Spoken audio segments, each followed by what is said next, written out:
Hey everybody, welcome back to Visual Novel Book Club. I'm your pal slowbeef, with me, of course, my good friend Devious Vacuum. Howdy. My good friend Jim. Hey everybody. My good friend Turbos. Hello. My good friend Pulahoko. Good evening. Today we're here to discuss something that's technically not in Dream Daddy, but technically is, but what are we doing here today? We're talking about Joseph's, cut true ending, I suppose. I don't know.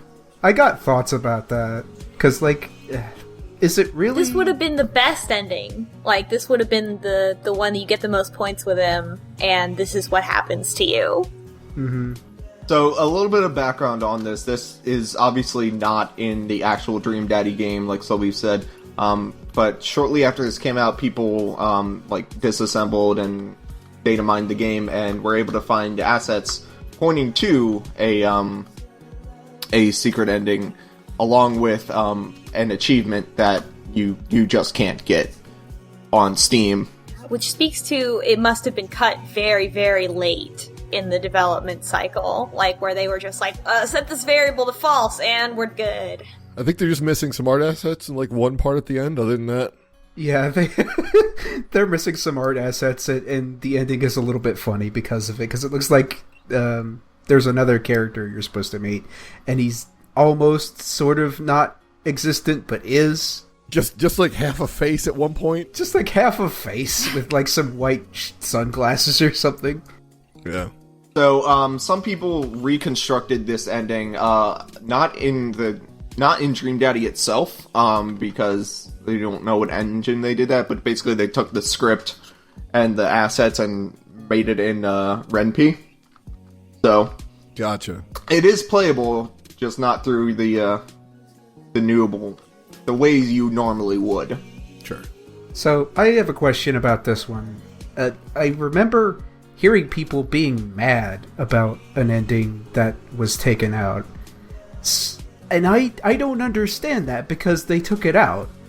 Like, you can't unthink something. It's like, they took it out. What do you want? So, well, maybe we should... I'll explain my opinions on this, because I had the same opinion until I actually watched that. Should we get into what the ending is? Yeah. Yeah, let's go through what happens. So, this would, I guess, occur... you would wake up, so at the end of Joseph's third day, you sleep together on the yacht, and you go to sleep. And I guess this would be where you would wake up. And now, do we know if this was, his original ending, or was it his original bad ending? That's something I don't think we'll ever really know. Okay. Yeah, I would guess it's the best ending, because it's the true ending, right? It's you finally get the secret of Joseph. Yeah, I don't know, but Robert is involved somewhere in here. Oh yeah, they make a note that Robert gave you a knife at some point, but we'll get there. Yeah, I mean, this almost feels like the true ending of the entire game, where several things come to pass. So yeah. So you wake up after falling asleep on the yacht. You wake up in a dungeon that evokes kind of a cult Cthulhu mythos kind of situation. It doesn't look like a sex dungeon. It just looks like a dungeon. There's a difference? Joseph appears, and he is dressed like a priest, which he is not.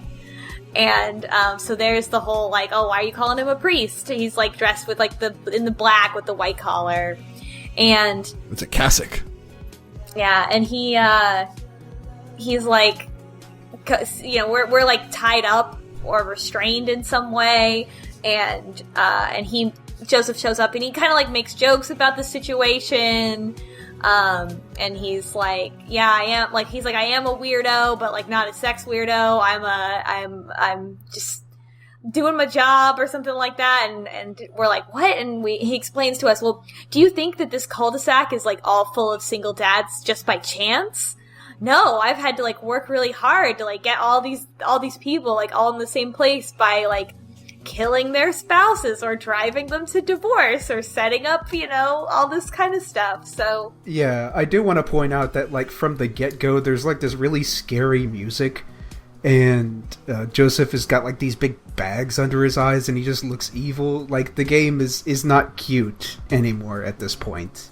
Although, like, his language is kind of still that same bantery thing. Like, he makes jokes about, like, he's like, oh, you were down to pound last night. And he's like, oh, I can read minds. Boy, you think about Mario Batali too much. Like, it's like too... Yeah. What? Yeah, but it's like, it's not cute when you're tied up and the guy's reading your thoughts and he's got this evil look on his face. Yeah, I'm just saying it's incongruous. Like, it's like they still. But is that what it's trying to? Yeah. Is that what it's trying to evoke, though? Yeah, probably. Yeah, it doesn't take itself particularly seriously, and even this ending is like, it's very, none of these ideas are new. It's like just saying like, oh, it was one of these things. Secret cult. No, I mean, is it trying to, like, recast Joseph's usual vernacular into a more horrific context by doing that discordant sort of, like, villain, like, scary villain speaking at, like, a child, or not like a child, but you know what I'm getting at? Like, that. Yeah, well, and it also, like, retroactively is like, oh, he was like this the whole time. Like, he was just talking to us like this the whole time. We just didn't interpret it correctly. So that it's I don't know if it's unsettling, but it's, it's a scary scene, I guess, in an objective sense. But I think the real dark turn is when he says that, that he caused all of these people to lose or separate from their partners in some way. And he explains that this is part of this cult that he's a part of, or this role that he has, which is to create suffering, to bring back the old god or whatever, Bloodborne, Cthulhu, one of those. Yeah, the implication is the old god is a whale. It's like, he ties it back to Jonah.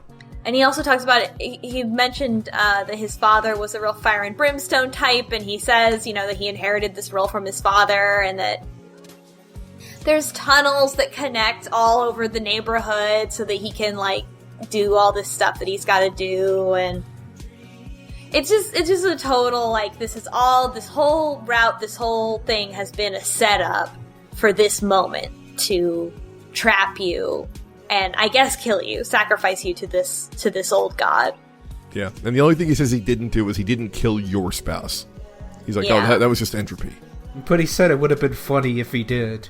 He also implies that his kids aren't, like, his. Or kids at all? Yeah, we see them in a minute, but he leaves us alone for a while, and Mary appears and helps us escape. She unties us, and she's like, get out, hurry, run. Like, she knows exactly what's going on, and she's trying to help us. And I think we even say, like, come with us, and or like, why don't you run? And she's like, I can't, or something like that. Like, it's bad. Like, she's part of this cult also, but doesn't want to stay in it. But of course, it's not the kind of thing that you get out of once you're in it. So we run. Much like Yeah, so we run, and we run all down these, like, twisting, winding caverns, and our concept of time is distorted. And we feel like we've been running for, like, weeks and months, and we feel like we've like aged, and we finally make it to the end of the hallway, and we open the door, and we expect to see ourselves have, like, gnarly hands and fingernails and stuff, and we walk through the door, and everything's fine, and we're back in our house.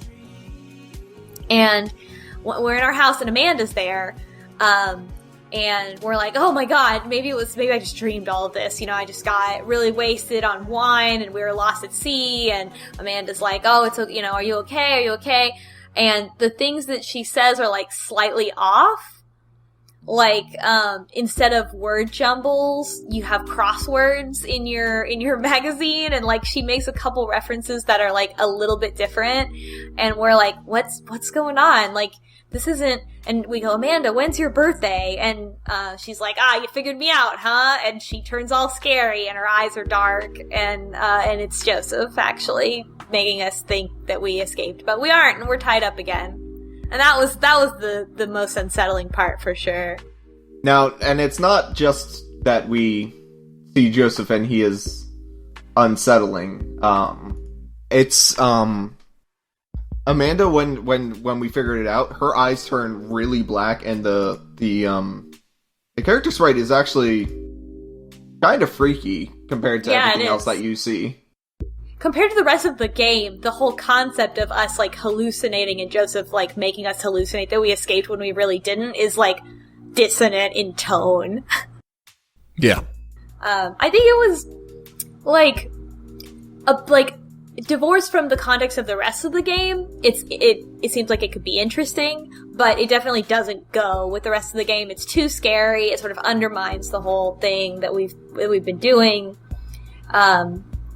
So we come back to being awake or whatever, and Joseph's like, tried to escape, but I got you. And we don't, it's like there's a supernatural element of it, which is scary. We're tied up again. He leaves again. And oh no, he's gonna restrain us, and we have a knife. So the dialogue is like, I have that knife that Robert gave me. Yeah, once we try to escape, he's like, well, I guess I just have to kill you now. So he comes in to, like, strangle us to death, and that's when we try to swipe him with the knife. But he knocks it away, and we're like, oh no, what are we gonna, that's it, we're gonna die. And Mary grabs the knife and stabs Joseph, killing him. His one weakness. Does he get killed? Well, he starts to, like, she stabs him, it says the shoulder, but it's like, the art is that it's going through, like, way deeper than his shoulder. And he's clearly, like, downed, and that's when the kids the quote-unquote kids come in. They have the same black eyes as sort of Amanda did, and they're like, Father, we're so hungry. Yeah. And they kind of swarm him, and that's when Mary frees us. Oh yeah, so they might eat him. It's implied, yeah. And we escape, then we run away for real, and it just kind of, like, segues to us being back at our house, and, like, the police are there. We quiz Amanda again. Oh yeah, we see Amanda, and we're like, when's your birthday? And she's like, what? And she tells you. Like, oh, you forgot again, Dad. She's back to the regular Amanda. But even with that, the snap to being home makes you feel like for me at least, I was like, even when she answered her birthday correct, I'm like, did he just learn her birthday? Because this could just be another illusion. Yeah, Inception. Turns out it isn't, yeah. It feels weird because it's just like, you're just sort of snapped back to reality. Oh, we wake up. Yeah. Like we, as if we had dreamed it all. But then, there are also police there. And we're in our bedroom, and a detective comes in, and Mary's also there. And this detective who has his own sprite, which doesn't have all of its, I guess, like, expressions done, but the sprite comes in, and he's like, oh, I'm the detective. He has a name. I don't remember what it is. Graves. Oh, Saul Graves. So he's like, hey, are you able to talk to me? Like, what happened? Can you tell me what happened? And we tell him, it, like, summarizes that we told him what we could remember or something like that. Mary had already talked to the detective as well. It's like, this is an FBI thing. You never saw us. You never saw any of this. It's like, yeah. And then the detective asks us out at the end. Yeah. Dream, Daddy. And it implies they've been hunting for Joseph for a while. All it took was one guy with a knife to undo all this. And it also, while you're confronting Joseph, another thing we talk about is Robert a little bit, and he, I guess this is something that we'll see in the Robert route, but like there's like this some sort of local wives' tale monster or something like that, and the ghost of Dover, yeah, and that's revealed to be Joseph. Oh yeah. So Joseph is like the cause of everything bad that happens to any character in this game, basically. Does he cause like Emma P to go after? Probably. Okay, fucking Joseph. Yeah, it's like one night he kills somebody's wife, and then another one he takes somebody's kid away, and then the other one he just starts teen drama at the mall. I mean, he is a youth minister. Oh, maybe that's why Lucian? Wait. Lucian? Damien's kid, thank yeah. You. That's right, yeah. No, maybe that's why Damien can't get the cape he wanted at the Hot Topic thing. Because Joseph fought all of them. When he goes in there and he's mad the cape doesn't fit. That could be one of Joseph's evil doings. I mean, Ernest could have been wise to what Joseph was trying to do, and he was trying to disrupt him, not because he was, a cool teen atheist, but because he, was trying to make some kind of impact. And I bet you anything he influenced us to tell that terrible Catcher in the Rye joke to Hugo. I'm thinking of all the bad things in Dream Daddy and how Puppet Master Joseph pulled the strings. You got me this time, Joseph. Yeah, so that's the ending. You can see definitely how it was tied to the rest of the game. It's a bit dark for the mood of the rest of the game, for sure. Like, it's a little too dark to just be funny. Though, I'll say that I think my kind of take on it is, like, if you could get this sort of thing right, it's kind of great. Like, if you could manage to flip the whole thing around, where you have this, like, lighthearted game with this unbelievable, like, dark twist out of nowhere, that would work, but that is, like, mega hard to pull off, and I actually respect Dream Daddy more if the decision was, like, this actually is not working, we better pull this. Not for, like, any sort of controversy, like, business reasons, but for an artistic sort of, you know what, you have to get, like, AAA to you're able to be on your ultimate A game to really pull this kind of thing off, and it's just not there for whatever reason. Let's scrap it and just kind of, like, leave things the way they, you know what I mean? Yeah, totally. Yeah. So why were other people upset about this ending? So I can go into my rant of why I don't like this ending, which I think is, pretty, now I think I understand where a lot of people are coming from for this other game. So, this feels kind of homophobic in the, like, especially Joseph. SJW fuck. In Joseph's sort of, language of, like, did you really think that there would just be a bunch of gay guys here willing to date you? Like, it sort of implies that, like, the only way that that you're almost at fault for going with a suspension of disbelief for this, or for just going along with this, gay dad dating sim. It's like, no, clearly something dark was going on here. Oh, I see. Yeah, he also, like, kind of says that, like, did you just think you could date all these attractive dads or something? Like, he actually gets into the fact that you are choosing to go out with dads, and I don't know if he says anything sexual about it, but clearly the implication is like, oh, are you sleeping around with dads? This is your punishment. And it's also just, it sort of cheapens, like, all the relationships when it's, like, all puppet mastered by this one dude. Yep. Yeah, that's true. Especially the one dude that's, like, currently in a straight relationship. Yeah. And he even says something like, when he says the kids aren't his, he's like, oh, did I ruin your little fantasy for you? Like, again, like, oh, did you that you could sleep with a straight guy? That kind of thing. Who's a dad. So, all that to say, this normally wouldn't bother me, because this is, like, this is a cut ending. And that was my original thoughts about the game, was just, it's a cut ending. I haven't seen it yet, but, I mean, whatever they decided to do was probably, good on them for cutting it. But what kills it for me is this feels like a true ending. Like, with finally seeing this, it feels like this is the thread where they meant for every arc of the game to come together, almost like this was, like, their original intention for the game. Yeah, yep. And the fact of that, it really sours the game for me. So I'm not one to defend those game grumps. They certainly didn't. But here's my take on why I think they didn't intend it that way, and this was all a really unfortunate coincidence.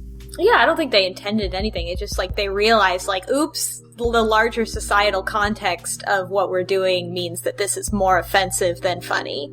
So, yeah, what I think they went for is, because this is a trope that's been happening in a lot of games recently. It's like sort of a postmodern thing in a way, but, like, it's sort of like, I don't want to use ludonarrative dissonance again. So that story gameplay disconnect, where there's certain things you assume about a video game that you take for granted, but they end up hiding story elements in it in order to make it a surprise. It's like a place to hide a twist. Yes. And so, like, I don't want to spoil, like, more recent games, but if you ever heard of The Immortal, which I don't mind spoiling because it's, like, from the 90s, and there's a thing where you find out the person you're trying to save is really the bad guy all along, but then he says a thing to you like, by the way, do I remind you of a merchant? And who do you think left you these chests? Because he wanted you to get through the dungeon and survive. And you realize, but you never question it because that's a normal sort of like action RPG kind of thing, that there'd be treasure chests with items that would help you and a merchant that would sell things to you. But in reality, this was someone manipulating you, and you never give it thought because it's usually in video games. So what the twist I think they were going for is you're in a dating sim where you're dating other dads and things like that, and it's like unnatural in the sense that, no, it probably is unlikely there's all these single gay men just living in the same cul-de-sac and they all have children. Yeah, and that's a thing people say about otome games in general, right? Like, people who aren't really immersed in playing a bunch of dating games tend to react with like, oh, what are the odds that like all these hot guys would just be right here as new transfer students at your vampire school? Yeah, absolutely. And so you could have a potential plot twist, right? Hiding in plain sight of, what if someone manipulated it all this way? Yeah. And it's not to say that that's particularly original, but it's, you know, an interesting thing, and it does seem like a lot of modern, I don't know, like Western visual novels that have gotten into popular culture have that kind of subversion. It's almost like it's almost expected now that you're going to have some kind of subversion. Well, it's kind of, yeah, it's like hiding in plain sight in a way, right? It's like, I mean, Undertale does it, Doki Doki Literature Club certainly does it, and I would say even takes it a step further, you know? Yeah, Doki Doki isn't so much that it's hiding in plain sight as it's an integral part of the plot. Like, they are hinting at it throughout the whole thing, and then they slowly transition over. Yeah. Okay, that's fair, yeah. Yeah, see, I guess that would be my line, is that with like Undertale and DDLC, they're a lot more closely intertwined with what the game is going for. This one, it just sort of feels like a tacked on joke of being like, haha, do you really think that you'd have this many people to date? That's the problem too. Yeah, it doesn't fit quite right either, because like when you're putting all these pieces together, it's like, hey, here's a clue in Robert's route. Well, that's it. You know, and then it's like, yeah, this is all, you know, like, I feel like there has to be more to it to make this, like, a believable plot line, but instead, like, it does come across like, yeah, what? That is weird. That, you know, this is, you know what I mean? Yeah. So that's where, like, I would loop around and agree with you. I would also go, sort of on record here in saying that I would absolutely love, like, a darker twist in this sort of game. That's completely my sort of shit. I don't think they did it well here. And I think it would require more knowledge about, like, what's going, like, how did this ending come about? And, like, if it was actually part of the game, we'd see, like, how do you get this ending? Like, does it feel like this is the route, like, the choices you would have to make to get this ending? Would that be like an integral route? Would it be something that would like feel like it was actually like, oh man, I had to, like, all these choices I made, I had to make really bad choices, so this is the throwaway bad ending? Or is this something like, oh, I had to make all these choices to reveal all these extra plot points that you don't get anywhere else, and then you're like, wait, maybe it's the real ending because to get to this point we had to do all this extra stuff and learn all this backstory. Like, we just don't know that. Yeah, I mean, like, to a lesser extent, that's also why I have a problem with, like, the deaths in this game, is it's just, like, they just feel, like, tacked on and not really... Yeah, like, it is jarring when you're just playing the game normally and you think that you've just found something funny. Like, for example, the one death at the waterfall is where you have to keep choosing the same thing over and over again. And it would still come as a surprise, but you could see that, oh, I was working towards that. I was working towards, like, the funny, jokey bad end. But then there's other shit, like, where you're at the dance party and you can try to do a flip, and if you choose that, you just break your neck and die. Yeah, that is weird. And and for, you know, what it's worth, the bad ending, I think, is done well on its own. It's, you know, written nicely. The music, I think, is good. The character art is pretty good. It just doesn't belong in this game, or belongs in this game in a different way. And I guess according to the, you know, whoever made it, Game Drums, it doesn't belong at all. That's why they took it out. Yeah. I am curious of why they took it out. If if they did it for the quote unquote SJW reasons, or if they did it as like, I'm not sure we did this this tonal shift correctly. Or in my opinion, I'm gonna say that they saw how it was, and it was like this tonal shift is not working. It does not mesh well with the rest of the game at all. And if we're gonna do something like this, these big twists, they kind of have to be the star of the show if they want to be done well. Like, this can't just be a bad ending, or like even the best ending for Robert or Joseph. It needed to be its own thing. Yeah, and it totally, because it feels like a twist like that you need to have known about it all along, and you need to be planting seeds like that throughout the experience, rather than, again, there's a shadow on this one guy's route, maybe you get a knife, So in that sense, now that I'm thinking about it more, it does maybe feel like something that was added as development was going on, and then was later, you know what I mean? Like, then later realized wanted to either, this isn't baked enough, or, oh shit, we fucked up here, let's take this. And also, like, the part of the, I was going to say, part of the creative process, I think that it's tough to judge, because part of the creative process is you're going to have really bad ideas. And so, hopefully, this wasn't just like, oh shit, like, we had a meeting, and people are like, wait, this is going to go down real bad, this for XYZ reasons in the current political climate or whatever. I think it was, like, hopefully, the more thing that we just won't know is that, like, they were just ideas, and then people were in the middle of ideas, and you're like, when I see this together, the script sounded okay, but when I see it with art, it doesn't work. And they're like, well, fine, scrap it. We'll just figure something else out. Like, because that's just part of, like, just when you are creating something, especially when you're trying to tie, all the different elements together, like, music and the dialogue and what people are seeing. And sometimes something sounds really cool in your head, but you don't pull it off, and then you have to change things. Or, like, even on a big production like this, it's like, it even might sound good at a meeting, and you might miss some of the subtext of it, but then as it's coming together, and as art's coming, and you're demoing it, and you're seeing and then you're kind of like, wait a second here. You know what I mean? I mean, judging from the assets that were finished, they were probably, 3/4 of the way done. And I don't know, I would have liked to know what exactly happened. I'd like to think that they just looked at it and said, this is not working.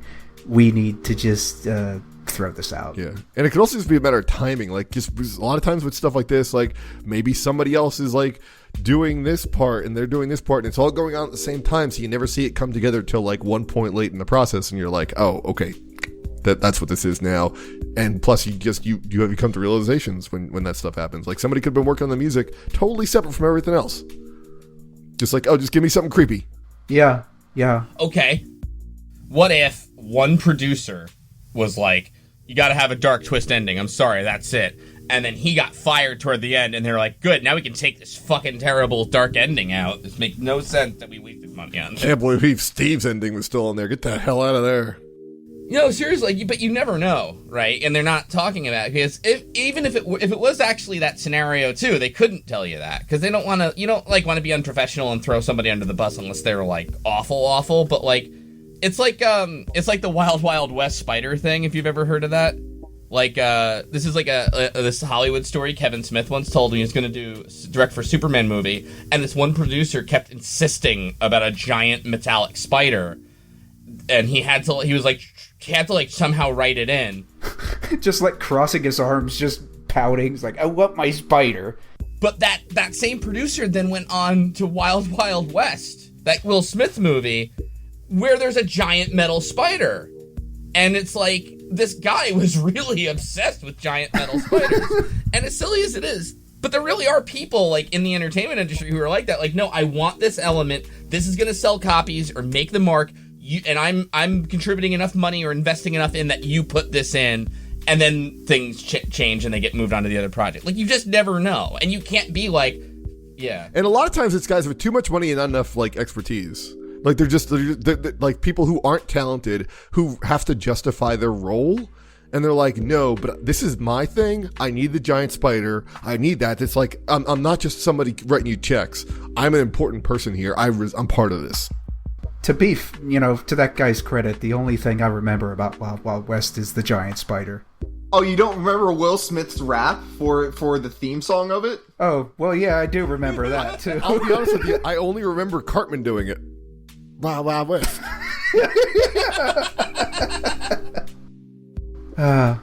But then, kind of going back to the idea of people getting mad about it, like, I could understand the game kind of being spoiled for you if you really did come to the conclusion that, yeah, there was some sort of really bad subtext there. But then again, like, they took it out. Like, it's not in the game anymore, and the only reason anybody knows about it is because of the data mine stuff. So it's like, can you really be mad about that? I don't know. I can, and it's because it's insulting to the player. I mean, well, define mad too, right? It's, I mean, are you like? Well, I mean, I don't know. I mean, are we talking like? I mean, does it? I don't know. I mean, so I like the other parts of the game, but I do have a bit of a bitter taste in my mouth because it just felt like the creators of this really just sort of had throwaway thoughts about what they were making.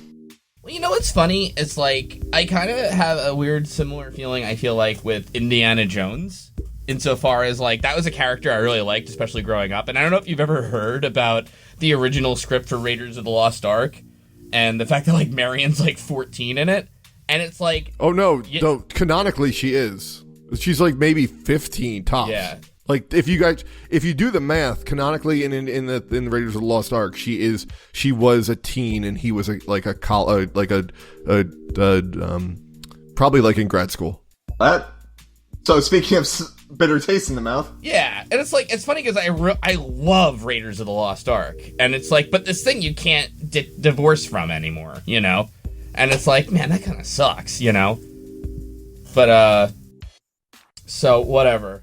And then you know, Young Indiana Jones Chronicles got ruined too. Anyway, no, so I do get that, like, how it's like, okay, it's not part of the movie. I didn't know it was canon until just now, so this goes kind of like murk up my point. But no, all right. So, but it's like, it's not directly part of the movie. It's kind of sort of ancillary to things that it's there, and it's really hard to get rid of. So it's like, I do kind of get it. Yeah.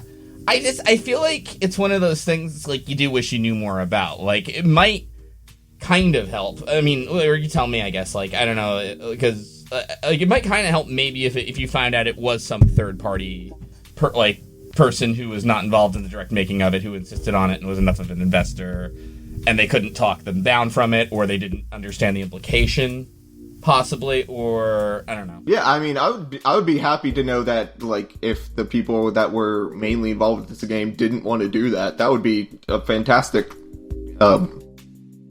seal of that would be the turbo seal of approval of controversy. Or, you know, I mean, again, and this is just like fan fiction writing, basically, but like, maybe that person is involved, they still have the money there, but for whatever reason at the 0 hour they're like, hey, major bug with this, it's not working in version 1.0, you know, and the achievements there, or whatever, right? Or, like, you know, at the last minute, they managed to get it out, like, you know, with that person's approval, but they're still, like, financially involved in the game, so they can't come out and say, like, yeah, we removed that because some idiot made us do it. Yeah, especially with a project like this where there's, like, I don't know how many people would be involved in this.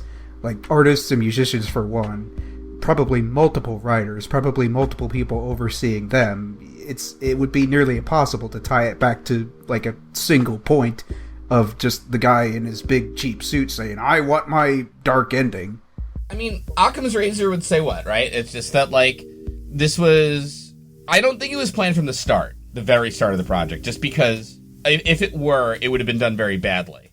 And I think the rest of the game's writing is smart enough that they'd know, like, you gotta sow more seeds than just the one route. Mm-hmm. So, but early enough still, that art assets are cut, that things were drawn, script was written in the game, Steam achievement was filed, and I don't know that much about game dev, but I think Steam achievements you have to do server side, like, meaning you have to tell Steam or whoever you're uploading, there's this achievement you're gonna list in the store, outside of my game, or whatever, you know what I mean? Like, you have to, there's more forethought than just this was like a last minute thing, for sure. I don't know for sure it was in the beginning of it. It's weird too, because you'd think if they were cutting this, they would they would excise it completely. Yeah, because right? it's not like a lot of dummy stuff in some games are just in there because like it's supporting, like the code needs it to be there. Like they don't want to pull it because it'll screw other stuff up. This, I'm sure, like this couldn't affect anything. I don't think. Well, I'm sure they wrote it out, they put it in the game, and then they're like, oh, this doesn't work, so they just commented out the transition flags are there. So I can understand why it's still in the game. And the Steam achievement, probably just laziness when they're like, oh, we don't need to change that. There's no people on the internet that care about completing an entire set of achievements. I mean, but that's it, right? Like, I mean, it was in there for a good while. There was development work toward it. It wasn't a last-minute addition and removal. I don't know if it was there all along, but it was there for some significant period of time. I don't know. It's like, I guess for me, it's like maybe because I don't have enough skin in the game or whatever. Like, I can like definitely see being soured on it, and I can also definitely see the like, well, they did remove it kind of thing, you know. Also, I looked up just to make sure I was right, and yeah, Marion's 15 when she gets involved, and Jones is 25. Because she says even like, I was a child, I was in love. And then he says, you knew what you were doing. And I didn't realize at the time that she was 15. My dude. Yeah, I knew that like they hated each other, like they had that bar scene, but I didn't know what happened. Yeah, because she was absolutely right. Yeah, I figured, like, it was like, she's like, all right, well, 20 and it's not, whatever. And then it's like, no, that's creepy. Yeah. Yep, the relationship finished when she was 16 or 17 and Jones was 27, 10 years her senior. It's not addressed in the movie because they cut it out, but it is in the novelization. But, like, Spielberg and Lucas talking about it are even creepier with it. Like, because if you ever see the interview with them, they're talking about, like, her being, like, 13 and 14. Yeah, which was the original pitch from Kasdan, who had written up sheesh. Why? Spielberg, too. And Lucas. Why? But what does that bring to the table? I don't know. Even in the 30s or 20s or whatever, when they were supposed to, like, whatever time period it was supposed to be, I forget. Like, I guess the 20s. No. It's like, what was the pitch? It's like, oh, we've got this Indiana Jones guy. He's a famous archaeologist, and he's a professor, and he goes on all these adventures, and he's into really young girls, like 13 and 14.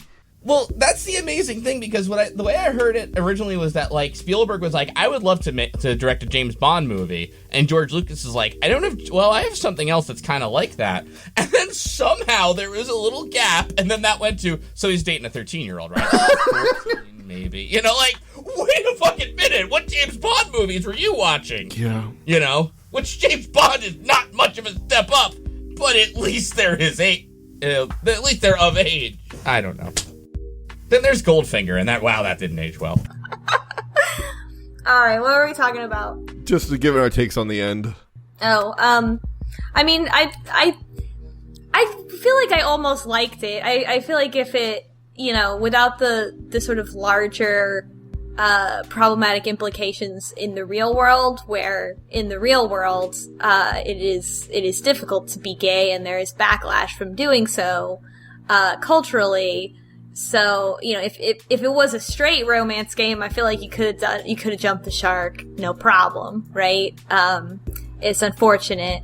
I think everything that doesn't land about it feels like it's a joke. It was just supposed to be fun, and it just, it's one of those things that people do often, where you write a joke, you think it's funny, and it would be if it weren't for some other unfortunate aspects of culture that make it so that it's not funny. You nailed it. No, wait. I know what they were doing. They purposefully hid this ending, waiting for a time in society when we have the Cultural Revolution and everyone's accepted equally, and then they can turn on the secret dark ending, and there's no broader implication. It's a time capsule ending. And then you can finally get that achievement. And then everyone's just like, oh, well, it's just bad writing. It's not insulting anymore. Yeah, no one will believe it, because they'll be like, what do you mean there's no way you can be around a bunch of single dads? Like, that's totally plausible. Like, there's nothing implausible about that. But that's how you get the secret achievement ultimately. We have to fix culture. We have to fix society. The secret achievement is being woke? Slowbeef, if you want that achievement, you have to go fix society. So I can 100% Dream Daddy. All right, folks, you heard it here. Visual Novel Book Club is imbuing you with the imperative to go out and fix society so that the ending isn't problematic anymore. Cure racism, cure homophobia. And then we can finally get the achievement. Yeah, you can go back after I get the achievement, but that's most important. 100% route of society. Yeah. Marty, it's not you. It's not you. It's the heteronormative values. God. You can right. do it. So just one last thing, I guess, to get back from our non-jokey points. I will say that if this was actually in the game, I'd say fuck this game, and I would have probably said maybe we don't do it for Visual Novel Book Club had this been in the actual full game. The saving grace for it is the fact that it was removed, and I just have to complain a tiny bit about it because it just leaves that sour taste in my mouth, and it does feel a little bit like jumping the shark, as Devek said. Yeah. And it does ruin the mood. I feel like a lot of Dream Daddy has this, like, very happy mood that's very, like, loving and fun and, just it has, like, a friendliness to it. And, I mean, obviously the intention of the subversion is to interrupt that friendliness, but I can also see just from a perspective of the mood of the whole game, it sort of takes you out of it. And it's games about love. I feel like, you know, it's not as acceptable, right? Like if you're playing a game about love, you want it to feel good the whole time, unless you very specifically know what you signed up for, right? Yeah, we mentioned this a little while back, where the game kind of tips its hands in regards to that in the kind of bad Easter egg endings where you can die, where there's the one where you have to choose the same thing over and over again to die, and then there's another one where if you just make a wrong choice, then you die. And in both of those cases, they've just been very jarring to me, and it feels like they don't belong. To me, it feels like a choose your own adventure. You know, because it's so easy to die and choose your own adventure. And, like, if you weren't the type of person, like, from a writer's perspective of this game, if you weren't already the type of person who played a bunch of visual novels and especially played a bunch of Otome games, then your thought of, like, what happens in a visual novel is, like, 999 or, like, you know, Mario adventure books and stuff like that, or, you know, choose your own adventure from when you were a kid. And in those media, it's like, oh, well, you can just take a misstep and die. And so it feels like it makes sense. Like, I understand how they got to that place and, like, wanted to include that kind of a joke. But it's not Luigi. It's not a datey kind of a thing to put in. It's not a romance thing to put in. It's the kind of goof that you would see in a choose your own adventure. I don't think it fails. But it is jarring if you just want good feelings because it's a sweet, cute romance game. Yeah, I think you also need to kind of earn that too. Like if you're gonna set up the game for, oh, this is kind of what this game is. These are the endings you can expect. These are clear throwaway endings. Like that kind of stuff is okay. An actual bad ending that gets this creepy probably needs to be earned more through the course of the script. Otherwise, it feels like a jump scare of endings. It's just like, okay, yeah. We didn't do any work here. We just popped it right in your face. Yeah, it makes sense why they cut it. It doesn't work with the rest of the game, with what they seem to want to achieve with the other routes. Yeah. So yeah, folks, you can go watch the secret ending if you want. We've already described it for you. You've probably already watched it at this point. And see what you think about it. Maybe formed your own opinions. And no, you have to agree with us. Next time, we are going to do Damien's route. Finally! It's time for me. It's time for my taste to be represented in the podcast yet again. Hey, I'm excited for Damien too. Oh, okay. Yeah, well, me too. Thanks. You can, yeah. Maybe we can get like a little bit of fake scary after like the intentionally scary. Mm-hmm. Yeah. Aw. I gotta say, Dream Daddy, I mean, I like Damien, I also really like Hugo. So, I mean, that doesn't happen for me in games. It's usually just one. So, kudos to Dream Daddy for having 2. What do you think the minigame is going to be? Oh, God. I hope it's a... Castlevania. What if, though? But it's like you have to find something in the house, but just like the way it's laid out and the way you navigate is like Castlevania. And we're like, why do you have chicken in your wall? Like, what's... Yeah, I could see that.